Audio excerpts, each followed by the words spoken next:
சூரத்துல் கஹ்ஃபுடைய சூராவுடைய முதல் 8 வசனங்களுடைய விளக்க உரையை எம்மால் முடிந்த அளவு அல்ஹம்துலில்லாஹ் பார்த்திருக்கிறோம். அல்லாஹ் ரப்புல் ஆலமீன் சூரத்துல் கஹ்ஃபுடைய 9வது வசனத்தில் அல்லாஹ் கூறுகிறான், அம் ஹஸிப்த அன்ன அஸ்ஹாபல் கஹ்ஃபி வர்ரகீமி كانوا من آياتنا عجبا أم حسبت أن أصحاب الكهف والرقيم كانوا من آياتنا عجبا. நேரடியாக அல்லாஹ்வுடைய தூதர் முஹம்மது ரசூலுல்லாஹ் ஸல்லல்லாஹு அலைஹி வஸல்லம் அவர்களை பார்த்து அல்லாஹ் கேட்கிறான், நபியே, குகையுடையவர்களும் அஸ்ஹாபுல் கஹ்ஃப் குகைவாசிகளும் சாசனங்களை உடையவர்களும் அல்லாஹுடைய அத்தாட்சிகளில் உம்மை ஆச்சரியப்படுத்துகின்றது என்று எண்ணுகிறீர்களா, என்று நினைக்கிறீரா என்று அல்லாஹ் ரப்புல் ஆலமீன் அல்லாஹுடைய தூதர் முஹம்மது ரசூலுல்லாஹ் ஸல்லல்லாஹு அலைஹி வஸல்லம் அவர்களை பார்த்து அல்லாஹ் கேட்கிறான். அல்லாஹ் என்ன கேட்கிறான்? நபி முஹம்மது ரசூலுல்லாஹ் ஸல்லல்லாஹு அலைஹி வஸல்லம் அவர்களே, அஸ்ஹாபுல் கஹ்ஃபும் ரகீமும் அல்லாஹுடைய அத்தாட்சிகளில் மிக பெரியது என்று எண்ணுகிறீரா? அல்லாஹுடைய அத்தாட்சிகளில் அஸ்ஹாபுல் கஹ்ஃபும் குகைவாசிகளும் ஒரு ரகீமும் அல்லாஹுடைய அத்தாட்சிகளில் மிகப்பெரியது என்று எண்ணுகிறீரா? அப்படி அல்ல, ஒருபோதும் அல்ல. இப்னு அப்பாஸ் ரலியல்லாஹு அன்ஹுமா அவர்கள் சொன்னார்கள், அம் ஹஸிப்த அன்ன அஸ்ஹாபல் கஹ்ஃபி வர் ரகீமி கானூ மின் ஆயாத்தினா அஜபா. என்ன அல்லாஹ் கூற வருகிறான்? நபியே, அல்லாஹ் ரப்புல் ஆலமீன் உமக்கு கொடுத்த இல்ம், அல்லாஹ் உமக்கு கொடுத்த குர்ஆன், அல்லாஹ் உமக்கு கொடுத்த சுன்னஹ், இவற்றையெல்லாம் விட பெரியது கிடையாது அஸ்ஹாபுல் கஹ்ஃப் குகைவாசிகளுடைய அத்தாட்சி, குகைவாசிகளுடைய ஆயா. அல்லாஹ் உமக்கு கொடுத்த குர்ஆனை விட பெரியது கிடையாது, அல்லாஹ் உமக்கு கொடுத்த சுன்னாவை விட பெரியது கிடையாது. அல்லாஹ் ரப்புல் ஆலமீன் இந்த அஸ்ஹாபுல் கஹ்ஃபை விட சிறந்த அத்தாட்சிகளை, அடையாளங்களை உமக்கு அல்லாஹ் கொடுத்திருக்கிறான். இவை அஸ்ஹாபுல் கஹ்ஃபை ரகீமை நீங்கள் ஆச்சரியப்படுத்தக்கூடியதாக மிகப்பெரிய அத்தாட்சியாக நபியை எண்ணாதீர்கள். முஜாஹித் ரஹிமஹுல்லாஹ் அவர்கள் சொல்கிறார்கள், அல்லாஹ் கேட்கிறான், நபியே, அல்லாஹ் ரப்புல் ஆலமீன் படைத்த வானங்களை விட, அல்லாஹுடைய பூமியை விட, இரவும் பகலும் மாறி மாறி வருவதை விட, சூரியனும் சந்திரனும் உதிப்பதை விட, நட்சத்திரங்கள் வருவதை விட, அல்லாஹுடைய அத்தாட்சிகள் இந்த பூமியில் எவ்வளவோ இருக்கிறது. அந்த அத்தாட்சிகளில் ஒரு அத்தாட்சி தான் அஸ்ஹாபுல் கஹ்ஃப். அந்த அத்தாட்சிகளில் உள்ள ஒரு அத்தாட்சி தான் அஸ்ஹாபுல் கஹ்ஃப்.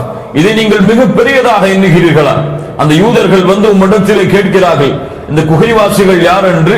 நபியே, இதை நீங்கள் மிக பெரியதாக எண்ணுகிறீரா? இந்த அத்தாட்சியை, இந்த அடையாளத்தை, அல்லாஹ் ரப்புல் ஆலமீன் இவருடைய வாழ்வை அல்லாஹ் அமைத்ததை நபியை நீங்கள் மிகப்பெரிய அல்லாஹ்வின் அத்தாட்சியாக எண்ணுகிறீரா? இல்லை, அல்லாஹுடைய அத்தாட்சிகளில் ஒன்றுதான் இந்த அஸ்ஹாபுல் கஹ்ஃப். ஆனால் அல்லாஹுடைய அத்தாட்சிகள் பல இருக்கின்றன, அவற்றை எல்லாம் விட அஸ்ஹாபுல் கஹ்ஃப் மிகப்பெரிய அத்தாட்சி அல்ல என்று அல்லாஹ் ரப்புல் ஆலமீன் இந்த வசனத்தில் அல்லாஹுடைய தூதர் முஹம்மது ரசூலுல்லாஹ் ஸல்லல்லாஹு அலைஹி வஸல்லம் அவர்களை பார்த்து அல்லாஹ் கேட்கிறான். முதலாவது இந்த வசனத்தில் இருந்து நாம் அறிந்து கொள்வது என்ன? கஹ்ஃப் என்றால் என்ன? கஹ்ஃப் என்றால் என்ன? கஹ்ஃபிற்கும் காருக்கும் உள்ள வித்தியாசம் என்ன? கஹ்ஃப் என்றால் மலைகளுக்கு இடையே உள்ள ஒரு பரந்த இடத்திற்கு, மலைகளுக்கு இடையே மறைந்திருக்கக்கூடிய ஒரு பரந்த இடத்திற்கு அதிகமான மக்கள் அந்த இடத்திலே வசிக்கலாம். அப்படிப்பட்ட இடத்திற்கு, மலைகளுக்கு இடையே உள்ள விசாலமான அந்த இடத்திற்கு தான் கஹ்ஃப் என்ற அரபி வார்த்தை பயன்படுத்தப்படும். கார், காரு சௌர் அல்லது காரு ஹிரா, ஹிரா குகை என்று சொல்லுவோம். கார் என்றால் அந்த குகையுடைய அந்த வடிவம் எப்படி இருக்கும் என்றால், ஒரு இருவர் தான் அந்த குகையில் வசிக்க முடியும். ஒருவர் இருந்தாலே அந்த குகையில் மிக சிறிய இடமாகத்தான் இருக்கும். நீங்கள் சௌர் குகையை பார்த்திருந்தால் தெரியும், ஹிராவுடைய குகையை பார்த்திருந்தால் தெரியும். அந்த குகையில் ஒருவர் தான் வசிக்க முடியும் அல்லது இருவர் இருக்க முடியும். இப்படிப்பட்ட இடத்திற்கு கார் என்று சொல்லப்படும் அரபிகள். கஹ்ஃப் என்றால் பரந்த இடத்திற்கு, மலைகளுக்கு இடையே உள்ள விசாலமாக குடைந்திருக்கக்கூடிய பரந்த இடத்திற்கு தான் அரபு வார்த்தையில் கஹ்ஃப் என்று அழைக்கப்படும். அஸ்ஹாபுல் கஹ்ஃப். அப்ப அஸ்ஹாப் என்றால் தோழர்கள், கஹ்ஃப் என்றால் குகை, குகைவாசிகள் அல்லது குகையின் தோழர்கள். ஒரு ரகீம், அஸ்ஹாபுல் கஹ்ஃபி வர்ரகீமி. வர்ரகீம் என்றால் என்ன? இதிலே பல கருத்துக்கள் இருக்கிறது. ரகீம் என்றால் பெரும்பான்மையான அறிஞர்கள் கூறுவது அஸ்ஹாபுல் கஹ்ஃப், குகைவாசிகளுடைய பெயர்கள் எழுதப்பட்டு அந்த மலையிலே இருக்கக்கூடிய அந்த குகையில் தொங்க விடப்பட்டிருந்தது. அதற்குத்தான் ரகீம் என்று அல்லாஹ் கூறுகிறான். அல்லது அந்த கல்வெட்டில் எழுதப்பட்ட பெயர்கள், அதற்கு ரகீம் என்று அல்லாஹ் கூறுகிறான். அல்லது கஹ்ஃபாசிகள், அஸ்ஹாபுல் கஹ்ஃபாசிகள் வாழ்ந்த அந்த மலையின் பிரதேசத்தில் இருக்கக்கூடிய அந்த பகுதிக்கு அல்லாஹ் ரகீம் என்று கூறுகிறான். அல்லது ரகீம் என்றால் அந்த கஹ்ஃபாசிகள் இருந்த ஊரை அல்லாஹ் கூறுகிறான். அல்லது ரகீம் என்றால் அந்த கஹ்ஃபாசிகளோடு இருந்த அந்த நாயை அல்லாஹ் ரப்புல் ஆலமீன் பெயரிட்டு அழைக்கிறான் என்று பல கருத்து வேறுபாடுகள் இந்த ரகீம் என்ற வார்த்தைக்கு இருக்கிறது. பொதுவாக ரகீம் என்றால் கிதாபும் மர்கூம். அல்லாஹ் ரப்புல் ஆலமீன் இந்த சூராவில் சொல்கிறான், கிதாபும் மர்கூம், சூரத்துல் முத்தஃபிஃபின். கிதாபும் மர்கூம், எழுதப்பட்ட ஏடு. அப்ப எழுதப்பட்டு தொங்கவிடப்பட்ட அல்லது எழுதப்பட்ட ஒரு ஏட்டிற்கு தான் ரகீம் என்று சொல்லப்படும், கிதாபும் மர்கூம். அதனால் பெரும்பான்மையான அறிஞர்களுடைய கருத்தின்படி ஒரு ரகீம் என்றால் அஸ்ஹாபுல் கஹ்ஃபாசிகளுடைய பெயர்கள் எழுதப்பட்ட ஏடு.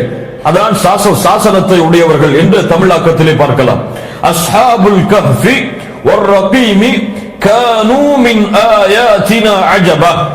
நபியே, இந்த அஸ்ஹாபுல் கஹ்ஃபும் இந்த ரகீமும் அதைத்தான், அவர்களைத்தான் அல்லாஹ் வேறு பெயரிட்டு அழைக்கிறான். அஸ்ஹாபுல் கஹ்ஃப், ரகீம், இந்த இருவரும் வேறு வேறு கூட்டம் கிடையாது, ஒரே கூட்டம் தான்.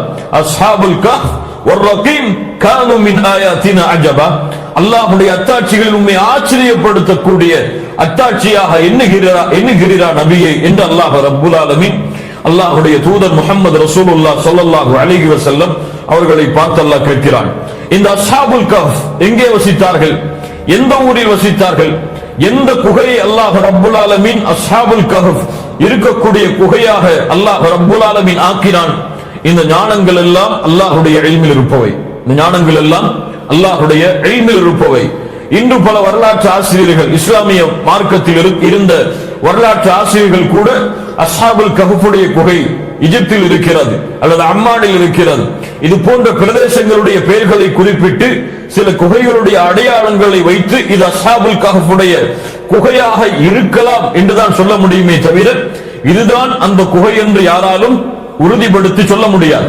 எந்த இடத்திலே வசித்தவர்கள், எந்த காலத்தில் வசித்தவர்கள், தஃசீருடைய கலையுடைய ஆசிரியர்களுக்கு மத்தியில் பல கருத்து வேறுபாடுகள் இதில் இருக்கிறது. பெரும்பான்மையான அறிஞர்களுடைய கருத்து, முதல் கருத்து ஈசா அலைஹிஸ்ஸலாமிற்கு பின்னால் வந்தவர்கள். பெரும்பான்மையான அறிஞர்களுடைய இரண்டாவது கருத்து ஈசா அலைஹிஸ்ஸலாம் அவர்களுக்கு முன்னால் வந்தவர்கள், நபி மூசாவிற்கு பிறகு வந்தவர்கள். இதில் எது சிறந்தது? அல்லாஹ் ஒருவன் தான் அறிந்தவன். அல்லாஹ் ரப்புல் ஆலமீன் இதை தெரிவிப்பதால் பலன் இருக்கும் என்றால் இது எம்முடைய அகீதாவிற்கும் எம்முடைய நலனுக்கும் எம்முடைய இல்மிற்கும் பலனுள்ள கல்வியாக இது இருந்திருந்தால் அல்லாஹ் ரப்புல் ஆலமீன் அதை நமக்கு தெரிவித்திருப்பான். அல்லாஹ் தெரிவிக்காத பொழுது அல்லாஹ்வுடைய தூதர் முஹம்மது ரசூலுல்லாஹ் ஸல்லல்லாஹு அலைஹி வஸல்லம் அவர்கள் நமக்கு இதை பற்றிய தெளிவான கல்வி நமக்கு கொடுக்காத பொழுது நாம் என்ன புரிய வேண்டும்? இதை தெரிவதாலோ இதை அறிந்து கொள்வதாலோ எம்முடைய அகீதாவிற்கோ எம்முடைய இல்மிற்கோ எந்த ஒரு பெரும்பான்மையான சிறப்பு கிடைத்துவிடப் போவது கிடையாது. அல்லாஹ் ரப்புல் ஆலமீன் இந்த சம்பவத்தை, இந்த நிகழ்வை குறிப்பிடுவதன் காரணம் இந்த நிகழ்விலிருந்து பெறக்கூடிய படிப்பினை அறிவதற்காகத்தானே தவிர அந்த காலத்தையும் அந்த வரலாற்றையும் அல்லாஹ் ரப்புல் ஆலமீன் அடுக்கடுக்காக கூறுவது நமக்கு கிடையாது. அல்லாஹ் ரப்புல் ஆலமீன் அடுத்த 10வது வசனத்தில் சொல்லுகிறான், இத் அவல் ஃபித்யது இலல் கஹ்ஃபி ஃபகாலு ரப்பனா ஆதினா மின் லதுன்க ரஹ்மஹ் வஹய்யிஅ லனா மின் அம்ரினா ரஷதா. அல்லாஹு அக்பர். இத் அவல் ஃபித்யா, அந்த வாலிபர்களில் சிலர், இத் அவல் ஃபித்யா இலல் கஹ்ஃபி, குகையில் சென்ற பொழுது, குகையில் நுழைந்த பொழுது சொன்னார்கள், ஃபகாலு, அவர்கள் கூறினார்கள், ரப்பனா, என்ன அர்த்தம்? எங்களுடைய ரப்பே, ஆதினா, எங்களுக்கு கொடுப்பாயாக, மின் லதுன்க, உன்னிடத்தில் இருக்கக்கூடிய ரஹ்மா, அருளை. ரப்பனா ஆதினா மின் லதுன்க ரஹ்மா, அழகிய துஆ, மனனம் செய்து கொள்ளுங்கள். ரப்பனா ஆதினா மின் லதுன்க ரஹ்மா, யா அல்லாஹ், உன்னிடத்தில் இருக்கக்கூடிய அருளை எங்களுக்கு கொடுப்பாயாக. வஹய்யிஅ லனா மின் அம்ரினா ரஷதா, எங்களுக்கு இந்த நேர்வழியை, இந்த காரியத்தில் உள்ள நேர்வழியை எங்களுக்கு நீங்கள் இலகுவாக்குவாயாக, சுலபமாக்குவாயாக. எங்களுக்கு இந்த பிரச்சனையில் இருக்கக்கூடிய லேசான நேர்வழியை எங்களுக்கு லேசான வழியாக இலகுவானதாக யா அல்லாஹ் ஆக்குவாயாக. இத் அவல் ஃபித்யா. ஃபித்யா என்றால் என்ன? ஃபதா என்பதுடைய பன்மைதான் ஃபித்யா. ஃபதா என்றால் வாலிபர். முழுமையான வாலிபத்தை அடக்கக்கூடிய வார்த்தைக்கு ஃபதா என்று சொல்லப்படும். ஷபாப் என்றாலும் வாலிபர்கள் தான். ஃபதா என்றால் முழுமையான வாலிபத்தை கொண்டவர்கள், முழுமையான ஆண்மை தன்மையை கொண்டவர்கள், முழுமையான சக்தியையும் அந்த வாலிபத்துடைய ஆற்றலையும் முழுமையாக தன்னிடத்தில் உள்ளடக்கியவர்கள் ஃபதா என்ற அரபி வார்த்தையின்படி அழைக்கப்படுவார்கள். இது அவல் ஃபித்யது. ஃபித்யா ஜம்உ ஃபதா. ஃபதாவுடைய பன்மைதான் ஃபித்யா. அப்போ அந்த வாலிபர்கள் என்று அல்லாஹ் ரப்புல் ஆலமீன் அந்த குகைவாசிகளை வாலிபர்கள் என்று அல்லாஹ் அறிமுகப்படுத்துகிறார். அல்லாஹு அக்பர். அல்லாஹ்வுடைய தீனில், அல்லாஹ்வுடைய மார்க்கத்தில் நபி ஆதம் பிறக்கப்பட்டதில் இருந்து இந்த உலகம் அழியும் வரை இந்த சமூகத்தை முன்னெடுத்து செல்பவர்கள் யார்? வாலிபர்கள் தான். அல்லாஹ் ரப்புல் ஆலமீன் அதனால்தான் இந்த நிகழ்வில் எமக்கு குறிப்பிடும் பொழுது அந்த வாலிப தன்மையை அல்லாஹ் இணைத்து சொல்கிறான். அல்லாஹ்வுடைய மார்க்கத்தில் அல்லாஹ்வுடைய தூதர் முஹம்மது ரசூலுல்லாஹ் ஸல்லல்லாஹு அலைஹி வஸல்லம் அவர்கள் கொண்டு வந்த இந்த தீனில் அவர்களுக்கு உதவி செய்த, அவர்களுக்கு உறுதுணையாக இருந்த, அவர்களுக்கு இந்த மார்க்கத்தில் உறுதுணையாக இருந்து வெற்றியை தேடித்தந்த இஸ்லாமிற்கும் தௌஹீதுக்கும் மிகப்பெரிய உதவிகளை செய்தவர்கள் யார்? வாலிபர்கள் தான். ஏன் அல்லாஹ்வுடைய தூதர் முஹம்மது ரசூலுல்லாஹ் ஸல்லல்லாஹு அலைஹி வஸல்லம் அவர்களுக்கு வஹீ அல்லாஹ் ரப்புல் ஆலமீன் கொடுப்பதற்கு தேர்ந்தெடுத்த வயது என்ன? 40. வாலிபத்துடைய முழுமையுடைய வருடம் அது, வாலிபத்துடைய முழுமையின் பருவம் அது.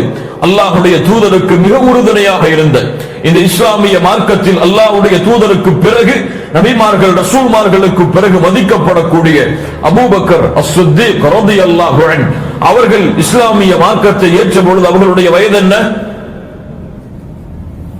38. அல்லாஹ்வுடைய தூதருக்கு 2 வருடம் குறைவானவர், 38. உமர் இப்னு அல்-கத்தாப், அபூபக்கர் அஸ்-சித்தீக் ரலியல்லாஹு அன்ஹு அவர்களுக்கு பிறகு இந்த உம்மத்தில் நாம் மதிக்கக்கூடிய மிகச் சிறந்த தலைவராக கருதக்கூடிய அமீருல் முஃமினீன் என்று எம்மால் அழைக்கப்படக்கூடிய உமர் இப்னு அல்-கத்தாப் அவர்களுடைய வயது என்ன? 27 அல்லது 28. இஸ்லாமிய மார்க்கத்துடைய ஆரம்ப கால சஹாபாக்கள் முஸ்அப் இப்னு உமைர், சஅத் இப்னு அபி வக்காஸ், அப்துர் ரஹ்மான் இப்னு அவுஃப், அர்கம் இப்னு அல்-அர்கம், காலித் இப்னு அல்-வலீத், முஆத் இப்னு ஜபல், ஜஅஃபர் இப்னு அபி தாலிப், அலி இப்னு அபி தாலிப், இது போன்ற எல்லா சஹாபாக்களும் யார்? வாலிபர்கள்.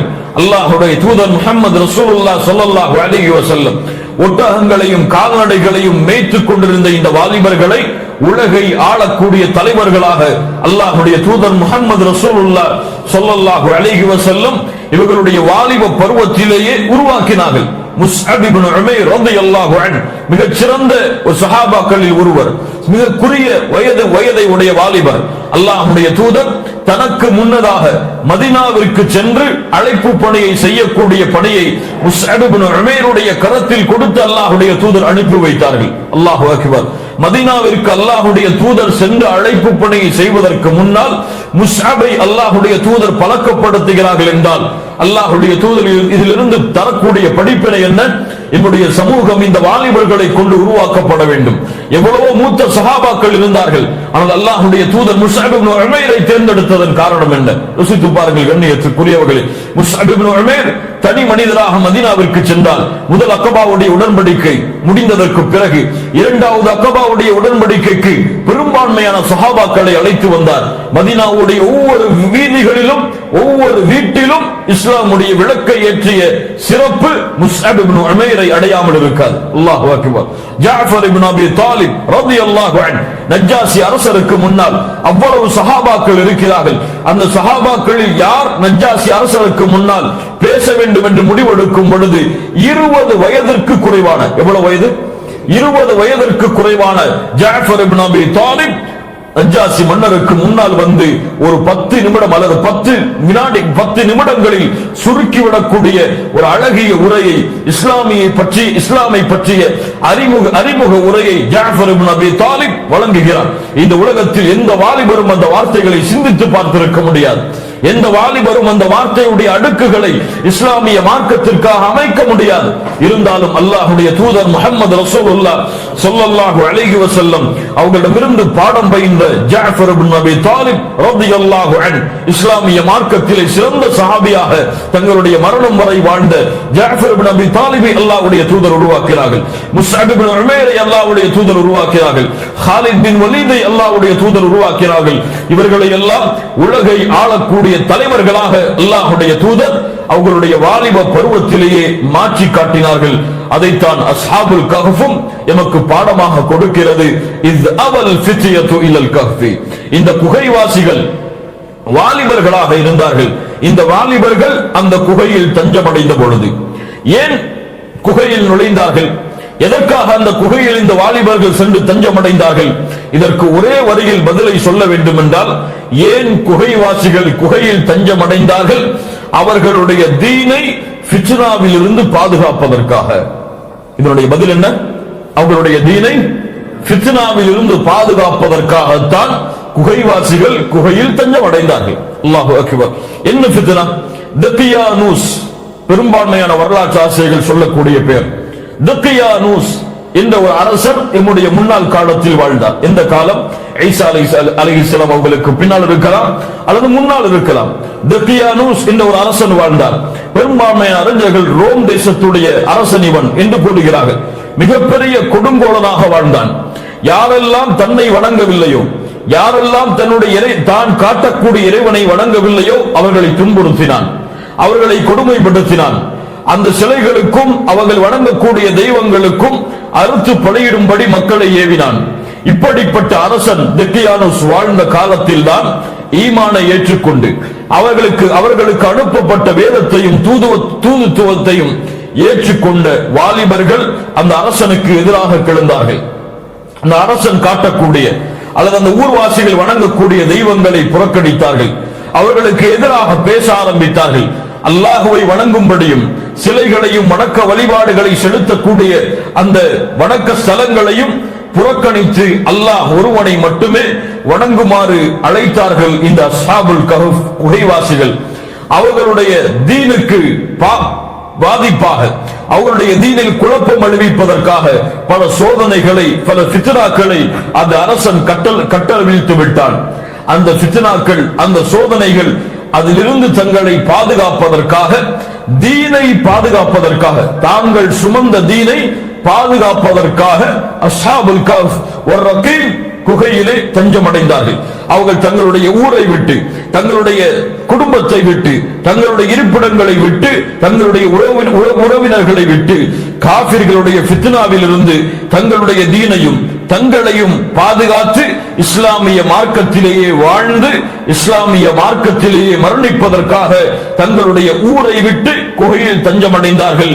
இது குகைவாசிகளுக்கு மட்டும் உரிய வழக்கம் அல்ல, நபிமார்கள் எல்லோருக்கும் உள்ள வழக்கம். அது எதற்கு அல்லாஹ்வுடைய தூதர் நஜ்ஜாசி மன்னரிடத்திலே முஸ்லிம் சமூகத்தை அனுப்பி வைத்தார்கள்? அபிசினியாவுடைய முதல் ஹிஜ்ரத் எதற்காக? பயந்து ஓடுவதற்காக அல்ல, தங்களுடைய தீனை பாதுகாப்பதற்காக. மக்காவில் அவர்கள் கொடுமைப்படுத்தப்பட்ட அந்த காட்சிகள், மக்காவில் இஸ்லாமிய மார்க்கத்தை முழுமையாக பரப்ப முடியாத அந்த சூழ்நிலை, முழுவதுமாக இஸ்லாமை பின்பற்ற முடியாத அந்த நிலைமை, இதை விட்டு நஜ்ஜாசி மன்னரிடத்திலே அல்லாஹ்வுடைய தூதர் அனுப்பி வைத்தார்கள். முதல் அபிசினியாவுடைய பயணம், இரண்டாவது அபிசினியாவுடைய பயணம். ஏன்? முஹம்மது ரசூலுல்லாஹ் ஸல்லல்லாஹு அலைஹி வஸல்லம் அவர்களும் மக்காவை விட்டு மதீனாவிற்கு ஹிஜ்ரத் செய்த காரணம் அதுதான். அவர்களுடைய சஹாபாக்கள் சென்ற காரணம் அதுதான். அதே வழிமுறைதான் இது முன்னால் உள்ள காலத்தில் நபிமார்கள் நல்லவர்களுடைய வழிமுறை. தங்களுடைய தீனை பாதுகாப்பதற்காக, தங்களுக்கு ஏற்படக்கூடிய ஃபித்னாவை விட்டு பாதுகாப்பதற்காக குகையில் தஞ்சமடைந்தார்கள் அஸ்ஹாபுல் கஹ்ஃபுடைய வாசிகள். கண்ணியத்துக்குரியவர்களே, இது தரக்கூடிய பாடம் என்ன? படிப்பினை என்ன? ஃபித்னாவுடைய வடிவம் எந்த வடிவில் இருந்தாலும் சரி, நாம் சந்திக்கக்கூடிய குழப்பங்கள் எந்த முறையில் இருந்தாலும் சரி, ஃபித்னத்து ஷஹவாத்தி வ ஃபித்னத்து ஷுபஹாத், மனோ இச்சைகளுடைய ஃபித்னாவாக இருந்தாலும், உலக ஆசைகளுடைய ஃபித்னாவாக இருந்தாலும், எந்த ஃபித்னாவாக இருந்தாலும் அந்த ஃபித்னாவை கண்டால் ஒரு முஃமின் அதோடு போரிட மாட்டான். அந்த ஃபித்னாவை விட்டு விலகி விடுவான். அந்த ஃபித்னாவை விட்டு விலகி விடுவான். விலகி அவனுக்கு குகை கிடைத்தால் குகையில் தஞ்சமடைவான். என்ன குகை? அந்த அஸ்ஹாபுல் கஹஃபுடைய குகை அல்ல, அது மலையிலே இருக்கக்கூடிய குகை அல்ல. ஒருவன் ஃபித்னாவை இந்த உலகத்தில் சந்திக்கிறான் என்றால் அஸ்ஹாபுல் கஹஃபுடைய வரலாற்றை படித்தவன் குகையில் தஞ்சமடைவான். எந்த குகையில் தஞ்சமடைவான்?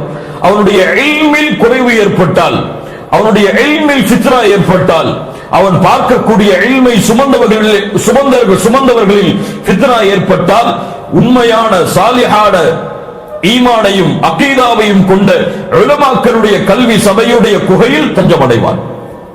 அவனுடைய பார்வையில் ஃபித்னா ஏற்பட்டால், பெண்களிடத்தில் ஃபித்னா ஏற்பட்டால், எந்த இடத்தில் சாலிஹைனானவர்கள் வசிக்கிறார்களோ, எந்த இடத்தில் ஈமானை பாதுகாக்க முடியுமோ அந்த இடத்தில், அந்த குகையில் அவன் தஞ்சமடைவான்.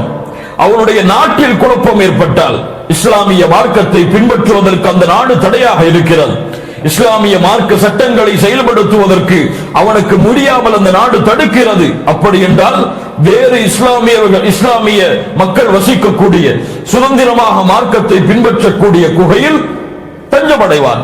இப்படி ஒவ்வொன்றையும் அடுக்கிக் கொண்டே இருக்கலாம். இந்த மார்க்கத்தில் எம்முடைய ஆசாபாசங்கள் உலகத்துடைய விஷயங்களாக இருந்தாலும் சரி, தீனுடைய விஷயங்களாக இருந்தாலும் சரி, ஃபித்னாவை அவன் கண்டால் அதை விட்டு தூர விலகி விடுவான்.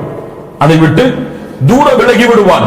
அதில் இருந்து கொண்டு அதோடு போரிட மாட்டான், அதில் இருந்து கொண்டு அதோடு முட்டி மோத மாட்டான், அதில் இருந்து கொண்டு அதை எப்படியாவது சமாளிக்க மாட்டான். அதை விட்டு அவன் விலகி சென்று குகையில் தஞ்சமடைவான். அந்த குகை ஒரு மலையுடைய வடிவத்தில் இருக்க வேண்டும் என்ற அவசியம் அல்ல. அந்த குகை அல்லாஹ்வுடைய இல்லமாக இருக்கலாம், அந்த குகை நல்லவர்கள் வசிக்கக்கூடிய இடமாக இருக்கலாம், அந்த குகை நல்லவர்களுடைய மார்க்க சபைகளாக இருக்கலாம். அந்த குகை தன்னுடைய ஈமானையும் தன்னுடைய தீனையும் பாதுகாக்கக்கூடிய இடம் எதுவாக இருந்தாலும் அந்த குகையில் ஒரு முஃமின் தஞ்சமடைவான். அதைத்தான் இந்த அஸ்ஹாபுல் கஹஃப் என்ற சூரா நமக்கு தருகிறது. இந்த வசனங்களில் இஸ் அவல் ஃபித்யத்து இலல் கஹ்ஃபி, அந்த குகைவாசிகள் அந்த குகைக்கு சென்ற பொழுது சொன்னார்கள், ஃபகாலு ரப்பனா ஆதினா மின் லதுன்க ரஹ்மஹ வஹய்யி லனா மின் அம்ரினா ரஷதா. அவர்கள் ரப்பை அழைத்தார்கள், ரப்பே ஆதினா மின் லதுன்க ரஹ்மஹ. ரப்பை ஏன் அழைக்கிறார்கள்? ஒரு ஃபித்னாவை விட்டு ஒதுங்கி யாரிடத்திலே வருகிறார்கள்? ரப்பிடத்திலே வருகிறார்கள். அந்த ரப்பை அழைக்கிறார்கள் அந்த ஃபித்னாவில் இருந்து தன்னை பாதுகாப்பதற்காக. அல்லாஹுவை நோக்கி வந்தால் அவன் அல்லாஹ்விடத்திலே பாதுகாக்கப்படுவான் என்பதற்கு இந்த சூரா, இந்த நிகழ்வு எமக்கு மிகப்பெரிய பாடமாக அமையும். ரப்பனா ஆதினா மின் லதுன்க ரஹ்மஹ, யானி யா அல்லாஹ் உன்னிடத்தில் இருக்கக்கூடிய அருளை எமக்கு கொடுப்பாயாக. ரப்பனா ஆதினா ரஹ்மஹ என்று கேட்கவில்லை, அந்த வார்த்தை அமைப்பை கவனியுங்கள். ரப்பனா ஆதினா மின் லதுன்க ரஹ்மஹ, யா அல்லாஹ் உன்னிடத்தில் இருக்கக்கூடிய அருளை. அருள் எல்லாம் யாரிடத்தில் இருக்கிறது? பொதுவாக இல்லையா அல்லாஹ், பொதுவாக உலகம் எல்லாம் இல்லையா அல்லாஹ், உன்னிடத்தில் தான் இருக்கிறது. உன்னிடத்தில் இருக்கக்கூடிய அருளை கேட்கிறேன். வேறு யார் அருள் செய்தாலும் எங்களை பாதுகாக்க முடியாது, வேறு யார் அருள் செய்தாலும் எங்களுக்கு உதவி செய்ய முடியாது. ரப்பனா ஆதினா மின் லதுன்க ரஹ்மஹ, உன்னிடத்தில் இருக்கக்கூடிய அருளை யா அல்லாஹ் எனக்கு கொடுப்பாயாக. அல்லாஹ்வுடைய அருளை பற்றி அல்லாஹ்வுடைய தூதர் முஹம்மது ரசூலுல்லாஹ் ஸல்லல்லாஹு அலைஹி வஸல்லம் அவர்கள் சொன்னார்கள். இமாம் புகாரி ரஹிமஹுல்லாஹ் பதிவு செய்கிறார்கள், ஜஅலல்லாஹு ரஹ்மத மிஅத ஜுஸ்இன், அல்லாஹ் அவனுடைய அருளை 100ஆக படைத்தான். ஃபஅம்ஸக இன்தஹு 99 ஜுஸ்அ, அவன் தன்னிடத்தில் 99ஐ வைத்துக் கொண்டான். வஅன்ஸல ஃபில் அர்தி ஜுஸ்அன் வாஹிதா, அவன் ஒரே ஒரு ஜுஸ்ஐ, ஒரே ஒரு பகுதியை அந்த அருளில் இருந்து இந்த பூமியில் இலக்கினான். فمن ذلك الجزء يتراحم الخلق حتى ترفع الفرس حافرها عن ولدها خشية أن تصيبه. அல்லாஹ்வுடைய தூதர் முஹம்மது ரசூலுல்லாஹ் ஸல்லல்லாஹு அலைஹி வஸல்லம் சொன்னார்கள், அந்த ஒன்றை கொண்ட அருளில் தான் ஒரு குதிரை தன்னுடைய குட்டியை ஈன்றெடுத்தால் தன்னுடைய காலை உயர்த்தி பிடித்திருக்கிறது. அந்த குட்டியின் மீது தன்னுடைய பாதம் பட்டு நோவினை அடைந்து விடக்கூடாது என்பதற்காக, தன்னுடைய குட்டிக்கு பாதிப்பு வந்துவிடக் கூடாது என்பதற்காக தன்னுடைய காலை குதிரை உயர்த்தி பிடித்திருக்கிறது. இந்த அருளும் அல்லாஹ்வுடைய அருளில் 1% தான். அல்லாஹ் படைத்த அருளில் 1% தான். சுப்ஹானல்லாஹி ரப்பில் ஆலமீன். அல்லாஹ்வுடைய அருளை கணக்கிட முடியுமா? இந்த உலகத்துடைய அருள் எல்லாம் யாருடைய அருளுக்கு சமமாகாது? அல்லாஹ்விற்கு பிறகு யாருடைய அருளுக்கு சமமாகாது? அல்லாஹ்வுடைய தூதர் முஹம்மது ரசூலுல்லாஹ் ஸல்லல்லாஹு அலைஹி வஸல்லம், வமா அர்ஸல்னாக இல்லா ரஹ்மத்தல் லில் ஆலமீன், அகில உலகத்திற்கும் அருளாக நபியை உம்மை அனுப்பி இருக்கிறோம். அந்த அல்லாஹ்வுடைய தூதருடைய அருளும் அல்லாஹ்வுடைய அருளில் 1% தான். அல்லாஹு அக்பர். அப்படி என்றால் அல்லாஹ் தன்னிடத்தில் வைத்திருக்கக்கூடிய அந்த 99 அருளுடைய அளவை யாரால் அளக்க முடியும்? அதனால் தான் கேட்டார்கள், ரப்பனா ஆதினா மின் லதுன்க ரஹ்மா வ ஹய்யிஅ லனா மின் அம்ரினா ரஷதா. யா அல்லாஹ், எங்களுக்கு நியமி இந்த காரியத்தில் ஒரு நேர்வழியை, இந்த காரியத்தில் இலகுவை, இந்த காரியத்துடைய முடிவில் சிறந்ததை. இந்த அர்த்தங்கள் எல்லாம் அந்த ஹய்யிஅ லனா மின் அம்ரினா ரஷதா என்ற வார்த்தைக்கு வரும். யா அல்லாஹ், எங்களுக்கு இரக்கம் காட்டு இந்த காஃபிர்களை விட்டு, இந்த அரசை விட்டு, தித்யானுஸ் என்ற அரசரை விட்டு, இந்த அரசருடைய கூட்டத்தை விட்டு, இதை விட்டு வெளியேறக்கூடிய வழியை எங்களுக்கு லேசாக்கு, இதை விட்டு வெளியே சென்று சிறந்த முடிவை தேடக்கூடிய வழியை எங்களுக்கு லேசாக்கிய அல்லாஹ் என்று ஃபித்னா வந்த பொழுது குகையில் தஞ்சமடைந்தார்கள். குகையில் தஞ்சமடைந்த பொழுது அல்லாஹ்வுடைய உதவியை தேடினார்கள். அல்லாஹு அக்பர். அல்லாஹ் ரப்புல் ஆலமீன் அதைத்தான் இந்த 10வது வசனத்தில் சொல்கிறார். 11வது வசனம், فضربنا على آذانهم في الكهف سنين عددا. فضربنا على آذانهم. ஆதான் என்றால் என்ன? ஆதான் என்றால் என்ன? உذுனுன். உذுனுன் என்றால் என்ன? உذுனுன் காது. உذுனுன் ஆதான் அதனுடைய பன்மை. فضربنا அடித்தோம், சாட்டினோம், على آذانهم அவர்களுடைய காதுகள் மீது, ஃபில் கஹ்ஃபி அந்த குகையில் அவர்கள் இருந்த பொழுது, சினீன அததா. அததா கணக்கிட முடியாத எண்ணிக்கையுடைய ஆண்டுகள். சினீன அததா பல ஆண்டுகள் அந்த குகையில் அவர்களை வசிக்க செய்தான். பல ஆண்டுகள் அந்த குகையில் அவர்களுடைய காதுகளின் மீது அல்லாஹ் சாட்டினான். என்ன அல்லாஹ் ரப்புல் ஆலமீன் காதுகளையும் சாட்டிய இந்த வார்த்தையும் அல்லது தட்டி கொடுத்த இந்த வார்த்தையும் அல்லாஹ் ரப்புல் ஆலமீன் ஏன் பயன்படுத்துகிறான்? இதனுடைய விளக்கம் என்ன? فضربنا على آذانهم அவர்களுடைய காதுகளின் மீது அல்லாஹ் சாட்டினான் அல்லது அடித்தான் அல்லது தட்டி கொடுத்தான்.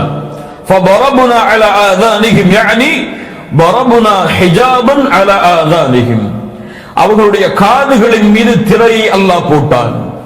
ஏன்? இப்னு அப்பாஸ் ரலியல்லாஹு அன்ஹுமா சொன்னார்கள், ضربنا على آذانهم بالنوم. அந்த திரை என்ன? தூக்கம். அவர்களுடைய காதுகளின் மீது தூக்கத்துடைய திரையை போட்டான். அந்த திரை எதற்காக போடப்பட்டது? மனிதர்களுடைய சப்தங்கள் அவர்களுடைய காதுகளில் விழுவதில் இல்லாமல், அவர்களுடைய மனிதர்களுடைய சப்தங்கள் அல்லது அங்கு இருக்கக்கூடிய சப்தம் அவர்களுடைய காதுகளில் கேட்டு அவர்கள் விழித்துவிடக் கூடாது என்பதற்காக அவர்களுடைய காதுகளின் மீது அல்லாஹ் திரையை சாட்டினான். அதற்குத்தான் இங்கே அல்லாஹ் காதுகள் என்ற வார்த்தையையும் சாட்டிய இந்த வார்த்தையும் பயன்படுத்துகிறார். என்ன அர்த்தம்? فضربنا على آذانهم அவருடைய காதுகளின் மீது தூக்கத்துடைய திரையை போட்டான். அந்த காதுகளின் மீது சப்தங்கள் விழாதவாறு அல்லாஹ் ரப்புல் ஆலமீன் ஆக்கிறான். ஏன்? சப்தம் விழுந்தால் தூக்கத்தில் இருந்தவன் விழித்து விடுவான். அதனால் சப்தங்கள் விழாதவாறு அல்லாஹ் ரப்புல் ஆலமீன் குகையில் அவர்கள் பல ஆண்டுகள் வசிக்கும் அளவிற்கு அல்லாஹ் ரப்புல் ஆலமீன் ஆக்கினான். சினீன அததா பல ஆண்டுகள், பல வருடங்கள். எவ்வளவு வருடங்கள் அல்லாஹ் ரப்புல் ஆலமீன் அவன்தான் அறிந்தவன். பின்னால் வரக்கூடிய வசனத்தில் அந்த விளக்கங்களை பார்ப்போம் இன்ஷா அல்லாஹ். சினீன அததா فضربنا على آذانهم سنين عددا في الكهف سنين عددا. அந்த குகையில் அவர்களுடைய காதுகளை அல்லாஹ் சாட்டினான் பல ஆண்டுகள். பல ஆண்டுகள் அவர்களுக்கு நித்திரையை அல்லாஹ் கொடுத்தான். அந்த வசனத்தோடு அர்த்தமாக அமையலாம். ثم بعثناهم. அல்லாஹ் கவனிங்க இந்த வசனத்தை. ثم بعثناهم பிறகு அவர்களை அல்லாஹ் எழுப்பினான். லினஅலம அறிவதற்காக அல்லது அறிவித்துக் கொடுப்பதற்காக. ஐயுல் ஹிஸ்பைனி. ஹிஸ்ப் ஒரு கூட்டம், ஹிஸ்பைனி இரண்டு கூட்டம். அந்த இரண்டு கூட்டத்தில் அஹ்ஸா அறிந்தவர்கள், லிமா லபிசு அமதா எவ்வளவு ஆண்டுகள் நாம் உறங்கினோம் என்ற அந்த விஷயத்தை அந்த இரண்டு கூட்டத்தாரில் அறிந்தவர் யார் என்பதை அறிவதற்காக அல்லாஹ் ரப்புல் ஆலமீன் அவர்களை எழுப்பினார். ثم بعثناهم لنعلم أي الحزبين أحصى لما لبثوا أمدا. அவர்கள் அந்த குகையில் இருந்த காலத்தை அந்த இரண்டு வகுப்பாளர்களில் எவர்கள் நன்கறிகிறார்கள் என்பதை அறிவிப்பதற்காக என்பதை அறிவிக்கும் பொருட்டு அல்லாஹ் ரப்புல் ஆலமீன் கூறுகிறான், அவர்களை நாங்கள் எழுப்பினோம். ثم بعثنا என்ன அர்த்தம்? ثم بعثناهم. இது அல்லாஹ் இந்த வசனத்தின் மூலமாக என்ன சொல்ல வருகிறார்? ثم بعثناهم, அவர்களை எழுப்பினோம். எதிலிருந்து எழுப்பினான்? தூக்கத்திலிருந்து அல்லாஹ் எழுப்பினான். இங்க ஏன் பஅஸா என்ற வார்த்தை அல்லாஹ் பயன்படுத்துகிறான் என்றால், அல்லாஹ்வுடைய தூதர் முஹம்மது ரசூலுல்லாஹ் ஸல்லல்லாஹு அலைஹி வஸல்லம் அழைப்பு பணியை ஆரம்பம் செய்த பொழுது குறைஷிகள் மறுத்தார்கள். எதை? மறுமையில் அல்லாஹ் மனிதர்களை உயிர் கொடுத்து எழுப்புவது. மறுமையில் அல்லாஹ் உயிர் கொடுத்து எழுப்புவது. எப்படி அல்லாஹ் எழுப்புவான்? மண்ணோடு மண்ணாக மக்கியதற்கு பிறகு அல்லாஹ் ரப்புல் ஆலமீன் எப்படி எழுப்புவான்? இது யாருக்கு வந்தது? நல்லவர்களுக்கு வந்தது. அல்லாஹ் ரப்புல் ஆலமீன் குர்ஆனில் பல நிகழ்வுகளின் மூலமாக இதை உறுதிப்படுத்துகிறான். யாருக்கு வந்தது? நபி மூசாவிற்கு வந்தது, நபி இப்ராஹிம் அவர்களுக்கு வந்தது. அல்லாஹ் ரப்புல் ஆலமீன் அதை சில விளக்கங்களின் மூலமாக தெளிவுபடுத்தினான். அல்லாஹ் ரப்புல் ஆலமீன் இங்கே என்ன கூற வருகிறான்? எதற்காக இந்த பஅஸ்னாஹும் என்ற வார்த்தையை பயன்படுத்துகிறார்? அல்லாஹ் ரப்புல் ஆலமீன் அஸ்ஹாபுல் கஹ்ஃப் பல ஆண்டுகள் உறங்க வைத்து அல்லாஹ் எழுப்பினான் என்றால், நீங்கள் மக்கி மண்ணோடாக போனதற்கு பிறகு அல்லாஹ் எழுப்புவதற்கு சக்தியற்றவரா என்பதை கேட்பதற்காக அல்லாஹ் சொல்கிறான். தூக்கத்தில் பல ஆண்டுகள் அல்லாஹ் ரப்புல் ஆலமீன் அவன் உயிரிழக்காமல் இருக்க வைத்து அவர்களை எழுப்ப அல்லாஹ் சக்தி உள்ளவன் என்றால், அவர்களை உயிர் கொடுத்து எழுப்பால், அவர்களை நித்திரையிலிருந்து எழுப்ப அல்லாஹ் சக்தி உள்ளவன் என்றால், அவர்கள் இறந்து மண்ணோடு மண்ணாக மக்கியதற்கு பிறகு அல்லாஹ் அவர்களை எழுப்புவது சிரமமா அல்லாஹ்விற்கு? இல்லை. அல்லாஹ் அதற்கும் ஆற்றல் உள்ளவன், அல்லாஹ் இதற்கும் ஆற்றல் உள்ளவன். ثم بعثناهم لنعلم, அறிந்து கொள்வதற்காக. யார் அறிந்து கொள்வதற்காக? அல்லாஹ். அப்ப என்ன இங்கே வரக்கூடாது, புரிந்து கொள்ளக்கூடாது. அப்ப அல்லாஹ்விற்கு இந்த அஸ்ஹாபுல் கஹ்ஃப் எழுந்ததற்கு பிறகுதான் அவங்க எத்தனை ஆண்டுகள் உறங்கினார்கள் என்பது தெரியும் என்று எடுத்துக்கொள்ளலாமா? ஏன் அக்கீதாவை என்ன படிச்சோம்? இனஅலம, அல்லாஹ்வுக்கு என்ன தெரியும்? அந்த விஷயம் நடப்பதற்கு முன்னாலும் தெரியும். முன்னால் ஒரு ஹதீஸை பார்த்தோம். يحيى بن يعمر حميد بن عبد الرحمن بن الحميري, இந்த இரண்டு தாபிஈன்களும் இப்னு உமரை சந்திக்கிறார். இப்னு உமர் ரலியல்லாஹு அன்ஹுமா யார் அவர்கள்? உமருடைய மகன். இப்னு உமர் எங்களுடைய காலத்தில் ஒருவர் இருக்கிறார். அவர் குர்ஆனை ஓதுகிறார், இல்மை ஆராய்கிறார். ஆனால் அவர் என்ன சொல்கிறார்? وانهم يزعمون ان لا قدر وان الامر انف. கதர் என்பது கிடையாது, உனுஃப், அதாவது யஅலமுல்லாஹு அஷ்யா இல்லா பஅத உகூஹா, ஒரு காரியம் நடந்ததற்கு பிறகுதான் அல்லாஹ்விற்கு அது தெரிய வரும் என்று நம்புகிறார். கதரியா ஜபரியாக்களை போன்று. இவரை பற்றி என்ன சொல்லுகிறீர்கள் என்று கேட்டபொழுது இப்னு உமர் சொன்னார்கள், நீங்கள் அவர்களை சந்தித்தால் சொல்லுங்கள், நான் அவர்களை விட்டு விலகுகிறேன், அவர்களும் என்னை விட்டு விலகுகிறார்கள். அவர்கள் உஹதுடைய மலையளவு தங்கம் வைத்திருந்து அதை அல்லாஹ்வுடைய பாதையில் சதகா செய்தாலும் அல்லாஹ் அங்கீகரிக்க மாட்டான். அவர்கள் கதரை குறித்து நம்பிக்கை கொள்ளும் வரை. எப்படி நம்பிக்கை கொள்ளும் வரை? அல்லாஹ்விற்கு அந்த காரியம் நடப்பதற்கு முன்னாலும் அல்லாஹ்விற்கு தெரியும். எத்தனை ஆண்டுகளுக்கு முன்னால் தெரியும்? அதற்கு அளவு கிடையாது. எத்தனை ஆண்டுகளுக்கு முன்னால் அல்லாஹ் பதிந்தான், அதற்கு அளவு இருக்கிறது. ஏன் அளவு இருக்கிறது? அல்லாஹ்வுடைய தூதர் அதை சொல்லி இருக்கிறார்கள். எத்தனை ஆண்டுகளுக்கு முன்னால் அல்லாஹ் பதிந்தான், எழுதினான்? 50,000 ஆண்டுகளுக்கு முன்னால், உலகத்தை படைப்பதற்கு முன்னால் அல்லாஹ் ரப்புல் ஆலமீன் 50,000 ஆண்டுகளுக்கு முன்னால் கதரை அல்லாஹ் எழுதினான். லினஅலம, என்ன புரிந்து கொள்ளக்கூடாது? அஸ்ஹாபுல் கஹ்ஃப் இதற்கு பிறகுதான் அல்லாஹ்விற்கு தெரிய வரும். அவர்கள் உறங்கி எழுந்ததற்கு பிறகுதான் எத்தனை ஆண்டுகள் உறங்குவார்கள் என்பது அல்லாஹ்விற்கு தெரிய வரும் என்று எடுத்துக் கொள்ளக்கூடாது. அல்லாஹ்விற்கு அவர்கள் உறங்குவதற்கு முன்னாலும் தெரியும், அஸ்ஹாபுல் கஹ்ஃபை அல்லாஹ் படைப்பதற்கு முன்னாலும் தெரியும், இந்த உலகத்தை படைப்பதற்கு உலகத்தை படைப்பதற்கு முன்னாலும் அல்லாஹ்விற்கு தெரியும். அந்த இல்மிற்கு அளவு கிடையாது, காலம் கிடையாது. அல்லாஹ் எப்படி முதலாமவனோ அவனுக்கு முன்னால் யாரும் கிடையாதோ, அல்லாஹ் எப்படி இறுதியானவனோ அவனுக்கு பிறகு யாரும் கிடையாதோ, அது போன்ற இந்த இல்மிற்கு முன்னாலும் எதுவும் கிடையாது.